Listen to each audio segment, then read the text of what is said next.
తమ్ముడు ఎదురుగా ఒక కత్తి పడేసి, నీ మీదుగా కత్తులెత్తుకొని పరిగిస్తూ, ఆ కత్తి ఎత్తు లేకపోతే తల పడిపోతుంది కిందన్నప్పుడు నువ్వేం జేస్తావు? కత్తులు నీ దగ్గరకొచ్చేస్తే నీ కాలు కింద కత్తుంది. ఆ కత్తి తీసి అడ్డు పెట్టుకుంటావా? లేదా ఓకే తల నరుక్కొండనిస్తావా? When there is someone when నీకు పిల్లలు ఇంతమందున్నప్పుడు. నువ్వు ఒంటరిగా ఉన్నప్పుడు ఎన్నైనా పడగలుగుతావు. ఎన్నైనా చేయగలుగుతావు. ఓ కుటుంబం, మౌనిక, పిల్లలు, తనకి తల్లిదండ్రులు తెలుసు. చిన్న ఏజ్‌లోనే తనకు జరిగినది ఎవరికీ జరగకూడదు.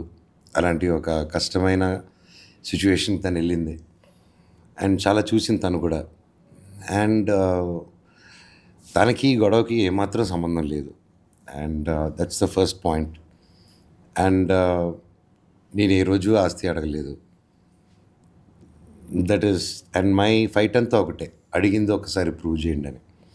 అండ్ గొడవైన వెంటనే సీసీటీవీ కెమెరాలు నా మీద కంప్లైంట్ పెట్టి ఆ చుట్టుపక్కల ఉన్న సీసీటీవీలు మాయం చేశారు. Which I been telling. And కాన్స్టెంట్గా నేను బయట ఎందుకు చెప్తున్నానంటే ఎప్పుడు జరిగేదే ఈసారి తెలియాలని చెప్పారనమాట. ఎందుకంటే నో ఇట్స్ నాట్ రైట్.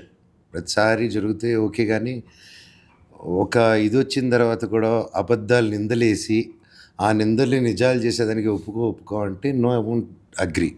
ఎందుకంటే నాకు ఇద్దరు పిల్లలు ఉన్నారు. నేను తప్పు చేస్తే రెడీ, నేను దాక్కుంటాను. నేను తప్పు చేయలేదు. నా ఫైట్ ఫస్ట్ నుంచల్లా నేను అడిగేది ఒకటే, కూర్చొని మాట్లాడదాం, గొడవలు వద్దని. వాళ్ళు వేసేది ఇవన్నీ నాకు బాధేస్తుంది తప్ప కోపం రావట్లేదు తమ్ముడు.